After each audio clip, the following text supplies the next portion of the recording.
कैसे करूं, बिल्कुल उसको कोई रास्ता नहीं नजर आता, भयभीत हो जाता है, सारी मर्यादाएं तोड़ देता है। लेकिन जो गुरु के आश्रित हो गया फिर बात, इसीलिए कहा जाता है कि वृंदावन वास उसी का निर्वाध हो जाता है जिसके रसिक जन गुरुजन कहते बास करो ना वृंदावन, काय को भागा घूमता है, वो कह दे तो लाडली जो मोहर लगा देती है, फिर उसमें बाधा नहीं रहती है। इसीलिए रसिक जन कि भाई अब क्यों परेशान हो रहा है, तू बास कर वृंदावन, अगर वो रेखा तुम क्रॉस कर गए तो ऐसी माया घसीटेगी कि फिर तो लक्ष्मण रेखा पार हुई तो सीता जी को भी रोना ही पड़ा, रावण का त्रास सहना पड़ा, नहीं सहना पड़ा, कितना सहना पड़ा।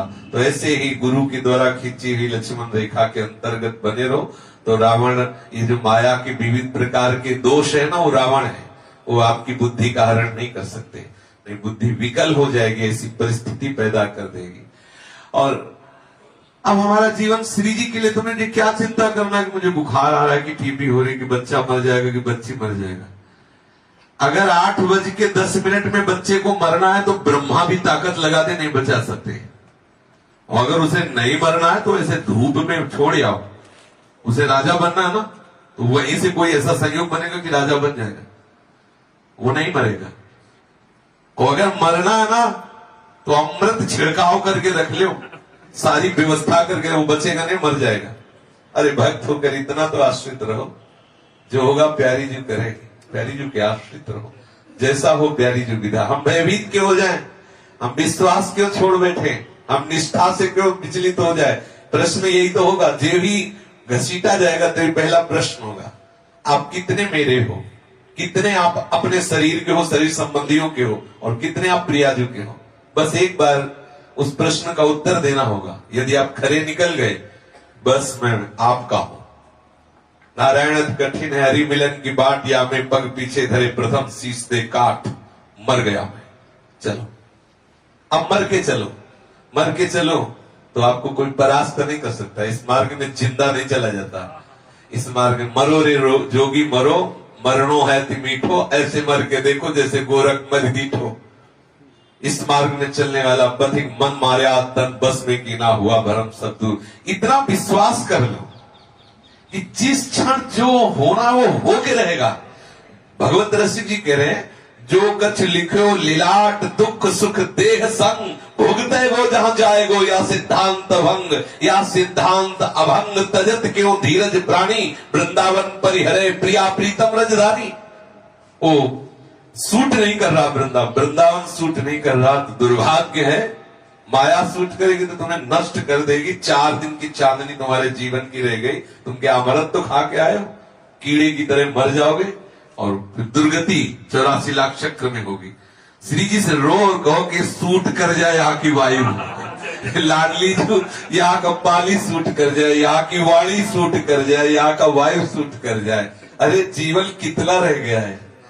अच्छा, मेरा बच्चा, तुम अपनी अंगुली को इतना बचा सको तो हमें बताओ। जिस दिन ये रुआ झड़ना होगा ना, तुम एक रोया को भी अपनी त्वचा में नहीं रोक सकते, एक रोए को आप अपनी त्वचा में नहीं रोक सकते। जिस दिन झड़ना होगा उसी दिन झड़ जाएगा ये।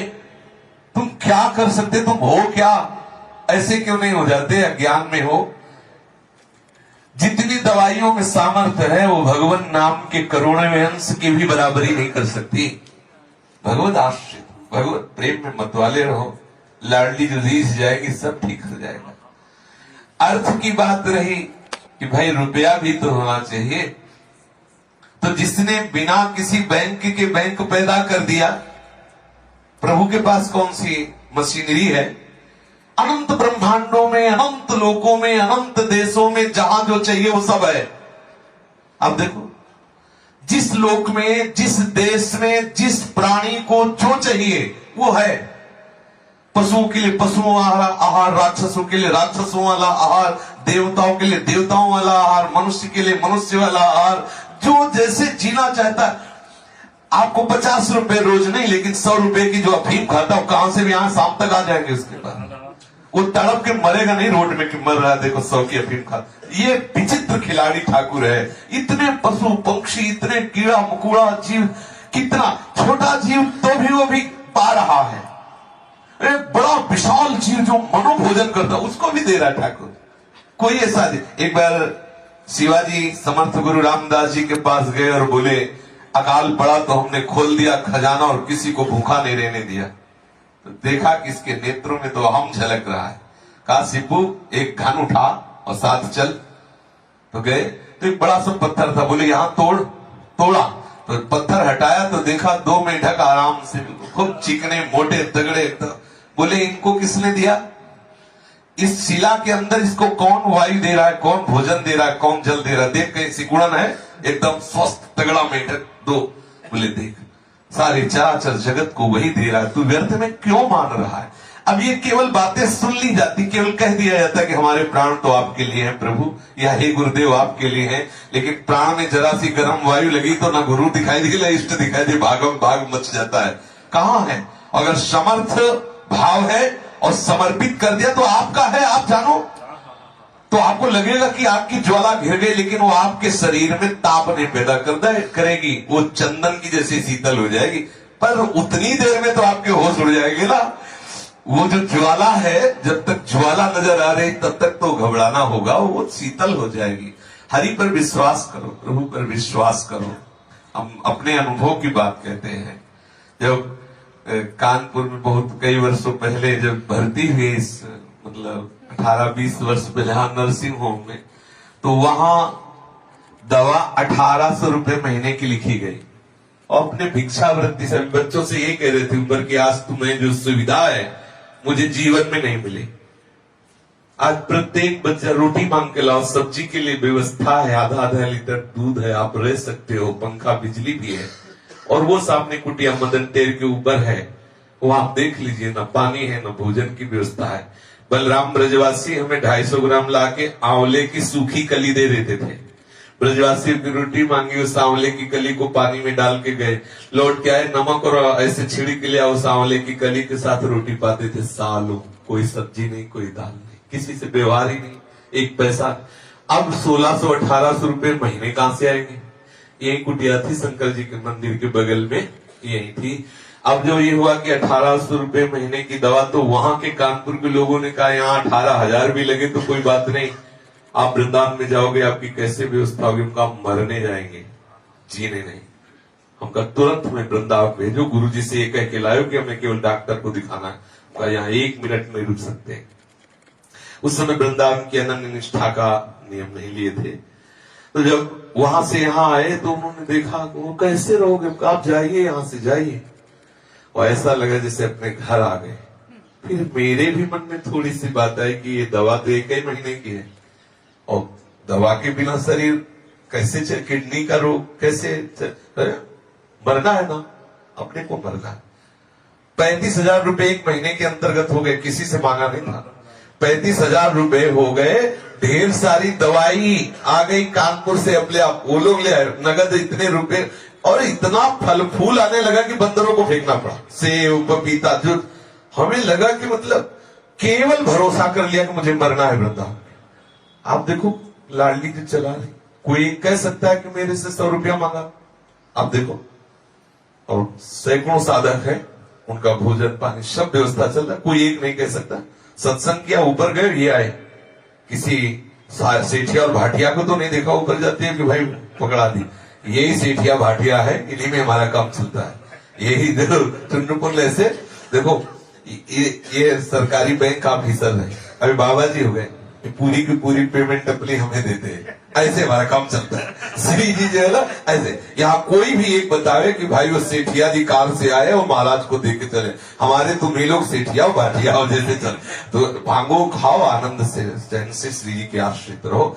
जब हम श्री जी के आश्रित हो गए तो तुम्हें आज भी बता रहे हैं, आप देखो रोग बढ़ ही रहा है, कोई घट तो नहीं रहा ना, दवा रही 1 रुपया नहीं। अगर यहां से खून निकल के जाता है ना चेक होने, तो जो चेक करते हैं वो कहते हैं हमें रुपया नहीं चाहिए। अगर वो कहते हैं नहीं रुपया ले तो बोले नहीं हमारे यहाँ चेक नहीं होगा, हमारे यहाँ होगा तो रुपया ले ले। अब आप सोचो लाडली जी की दुलार ही तो है, नहीं तो लाइन में खड़े रहो घंटों चेक कराने के लिए। प्रभु के आश्रित हो जाओ, बरकत ही तुम्हारे अधीन हो जाएगी। परमात्मा तत्व जो समस्त सृष्टि का शासक है वो हमारी प्रियाजू के अधीन, जाके अधीन सदा इस सावरो या ब्रज को पर हिला दिए जाओगे। हमारे यहाँ एक सिद्ध महापुरुष उधर संन्यास मार्ग में बड़े चमत्कार देखे, सिद्धियां होती है। हनुमान जी की बड़ी सिद्धि उनको, ये हमने अनुभव किया है। बड़ी बड़ी मतलब चमत्कार में वृत्तियां देखी, तो उन्होंने खबर भेजा आज के 22-23 वर्ष पहले कि उनसे कह दो कि संन्यास मार्ग छोड़कर जो वैष्णव हो गए इसीलिए उनकी किडनी खराब हो गई, और एक बार मेरे सामने आए गलती मान ले कि मैंने गलती किया तो मैं माफ कर दूंगा और उनकी किडनी ठीक हो जाए। वो सन्यासी थे और पहले से जाते थे।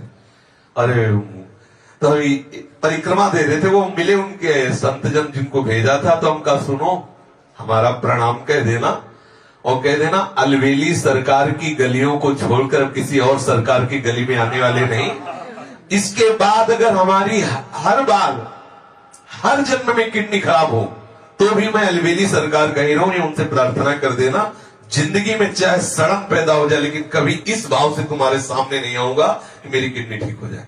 गुरुजनों में है वो, मतलब अपने संन्यास मार्ग के अंतर्गत कभी नहीं। हमारी निष्ठा है अभी मर जाओ, हमें जीने के लिए थोड़ी, मेरा जीवन लाडली जी के लिए है। अब तुम जैसा चाहो वैसा खेलो, मेरे जीवन के साथ खेलो, जैसा चाहो खेलो।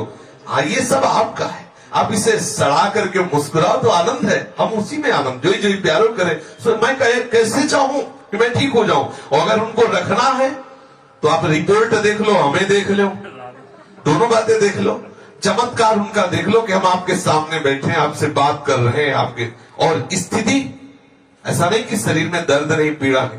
सुबह स्नान करके सीधे आ जाए, आप देखो आप मंगलाचरण कर दवाए, सीधे स्नान क्यों भागे कि मुझे सत्संग करना है, अगर सत्संग न करना हो तो पड़े ही रहे, ऐसी भी स्थिति आ जाती। लेकिन उनका कृपा प्रसाद ऐसा नहीं कि भयभीत हो जाए, हाय रोग हो गया, हाय अमुक मर न जाए, अमुक जीन, ये सब उपासक के लिए नहीं। एक बार नियम ले लिया बस चले आगे, आगे बढ़ो, आगे बढ़ो। जितने क्षण जिसको मरना उसे मरना है, तुम बचा नहीं सकते। अगर वो बचा ले तो त्रिभुवन में काल की भी ताकत नहीं उसे मार सके। थोड़ा तो विश्वास रखो, थोड़ा तो भक्त बनो, थोड़ा तो आश्रित बनो।